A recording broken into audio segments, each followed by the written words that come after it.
Salut à toutes et à tous, bienvenue dans cette vidéo dont je vous fais l'histoire de tous les épisodes de la série Loki de la saison 1. En gros, je vais supprimer des parties qui n'ont pas la moindre importance pour faciliter l'histoire. Si tu as vu les 6 épisodes, tu sauras déjà de quoi je parle, donc c'est aussi cool de faire la récapitulative de l'histoire. Et car à toi qui n'as pas vu la série, ici c'est le full spoiler. Top, c'est parti.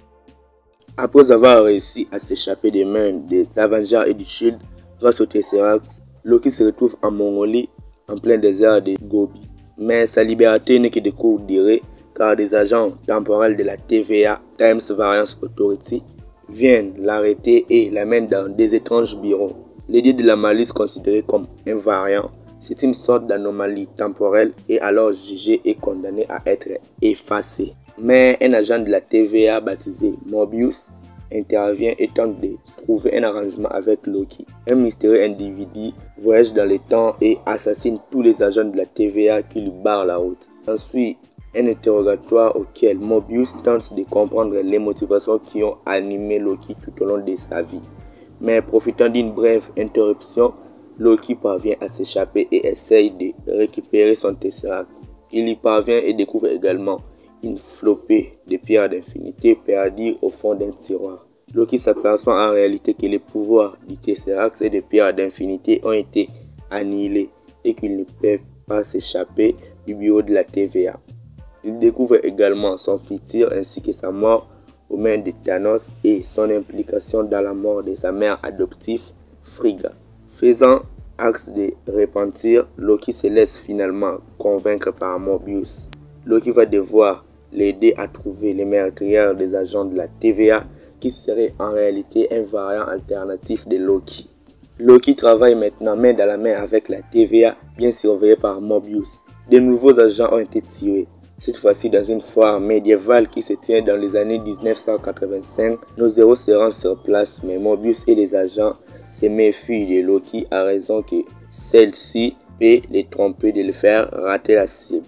La supérieure de Mobius, Ravonna Renslayer, laisse une dernière chance à Loki pour prouver sa valeur.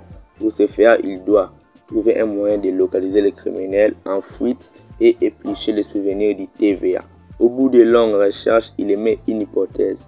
Et si son alter ego se cachait en réalité dans les apocalypses? Si tout le monde meurt subitement à un endroit donné, un variant peut tout faire sans conséquence. Il amène alors Mobius à Pompéi pour prouver sa théorie. Et la théorie fonctionne. Après enquête, Mobius et Loki concluent que leur cible se trouve à Rockstar en 2050, dans un magasin prêt à être détruit par une tempête. Lors de l'assaut, Loki est séparé du groupe et tombe nez à nez avec son alter ego féminine, Lady Loki, et décide de déclencher une apocalypse temporelle avec les charges de réinitialisation volées par ses victimes. Alors qu'elle prend la fuite, Loki part à sa poursuite et fausse compagnie à la TVA. Loki poursuit Lady Loki à travers les locaux de la TVA. Après une baston, il se téléporte par accident dans une nouvelle apocalypse coincée dans le futur sur la planète Lamentis. Il ne pouvait plus se téléporter à nouveau puisque leur appareil n'a plus d'énergie. Ce qui est un problème vu que dans 12 heures, Lamentis sera pulvérisé par sa ligne. Loki et Lady Loki, qui se fait en réalité appeler Sylvie, décident alors de faire une trêve pour rejoindre l'Arche, un énorme vaisseau et aussi leur seule option pour s'échapper de la planète Lamentis. Lors d'un voyage en train, des personnages commencent à se découvrir. Loki constate que son alter ego est très différente de lui et ses motivations sont encore un peu plus obscures. Seule certitude veut détruire le gardien du temps. Elle lui confie également que tous les agents de la TVA sont en réalité des variants comme eux. Arrivés à la capitale de Lamentis, nos deux héros voient l'impuissant Arche et voient exploser l'Arche sous leurs yeux. L'épisode se termine ainsi et Loki et Sylvie n'ont plus de solution et sont donc désormais condamnés à mourir sur Lamentis. Alors que Loki et Sylvie sont sur le point de mourir sur Lamentis, ils se rapprochent pour profiter de leur dernier instant de vie. À ce moment que les TVA les repèrent pour les sauver in extremis pour mieux les emprisonner. Loki et Sylvie sont séparés. Loki se retrouve dans la salle d'interrogatoire du premier épisode face à Mobius. Il essaye de lui faire entendre raison, de lui dire que la TVA lui ment et qu'il est en réalité un variant aussi. Mobius, habitué aux mensonges de Loki, l'envoie dans une boucle temporelle pour l'épinir. Loki doit revivre encore et encore un moment humiliant de sa vie avec Lady Sif. Mobius est tout de même troublé par les paroles de Loki et quelques petits détails l'interpellent, comme le fait que sa patronne le lutte de sujets importants. Il décide de mener sa petite enquête et se rend compte que Loki disait vrai. Il retourne alors chercher Loki dans sa boucle temporelle pour le libérer. Mais Ravonna Renslayer attend à la sortie et le capture de nouveau, puis désintègre Mobius. Pendant ce temps, Sylvie est retenue prisonnière dans une autre salle. Bacon, à qui elle avait contrôlé l'esprit dans l'épisode 2, vient la voir pour obtenir ses réponses. Sylvie lui montre alors qu'elle est un variant comme elle. Elle est ensuite amenée devant les gardiens du temps où il retrouve Loki, qui lui aussi doit comparaître devant l'autorité suprême. Lors de l'audience, Bacon vient les libérer et une grande bagarre s'ensuit. Ravonna est assommée et les gardiens du temps sont tués. Il s'agit en réalité de simples robots. Après avoir éliminé toute menace, les deux dieux nordiques peuvent souffler. Loki s'apprête alors à dévoiler ses sentiments à Sylvie, mais sans compter sur Ravonna Renslayer qui revient et désintègre Loki. Loki n'est plus là. Folle de rage, Sylvie arrive à surpasser Ravonna et l'épisode se termine alors qu'il lui demande de compte. Qui est-elle? Pourquoi est-elle considérée comme une variante? Dans la scène post-générique, Loki se réveille dans un monde en ruine. Il constate avec étonnement que d'autres personnages qui disposaient de son célèbre casque à cornes qui l'attendaient. Il s'agissait donc de variants de Loki qui l'attendaient qu'il se réveille. Loki n'a pas été désintégré. Il a en réalité été envoyé dans le néant, un monde apocalyptique où passé, présent et futur s'entrechoquent. C'est ici que se terminent tous les variants effacés par les TVA. Ils sont surveillés par Alioth, une gigantesque créature matérialisée par un nuage. Loki fait la rencontre de plusieurs autres variants de Loki, dont un vieux Loki qui a vécu longuement après avoir échappé à Thanos lors d'Infinity War. De son côté, Sylvie et Ravonna Renslayer se rendent compte qu'ils ont le même but, trouver qui dirige réellement les TVA. Ravonna lui avoue que Loki n'est pas réellement mort et qu'une alliance commence à naître.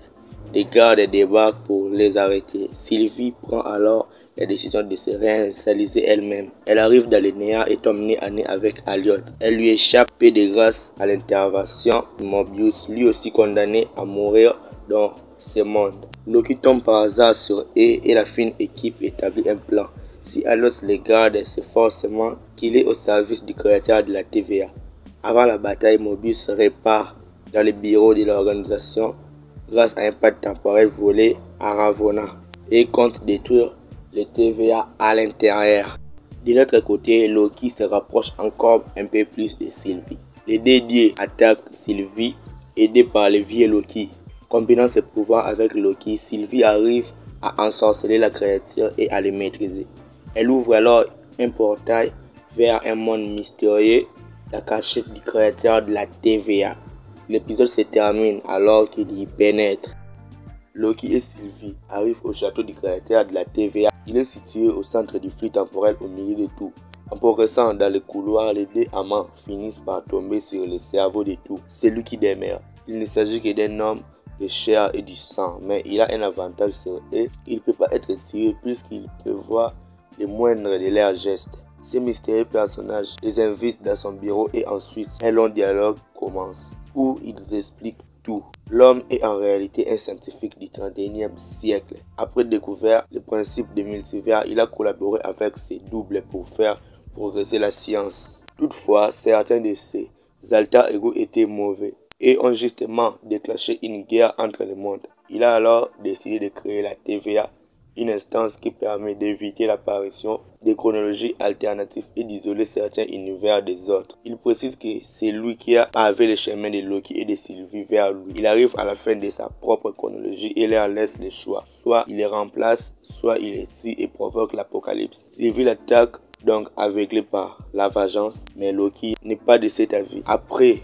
un rude combat, il se termine par un baiser. Sylvie renvoie Loki à la TVA et se retrouve seule avec celui qui demeure. Après avoir enfoncé sa lame dans le cœur, elle a assisté à l'apocalypse temporel tant redouté.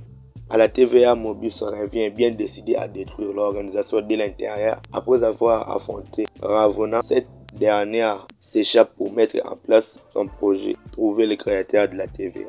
B15, quant à elle, soulève les autres agents à l'air, prouvant qu'ils sont tous des variants. Alors que la situation devient critique suite à l'apocalypse temporel, Mobius et B15 voient Loki débarquer pour les prévenir. Le problème est que personne ne se souvient de Loki. Loki constate alors que les statues des gardiens du temps ont été remplacées par celles de l'homme qui demeure. La série se termine ainsi, mais il y a une scène post-générique. Pas grand chose, mais il nous montre qu'il s'agit simplement d'un message indiquant qu'il y aura la deuxième saison.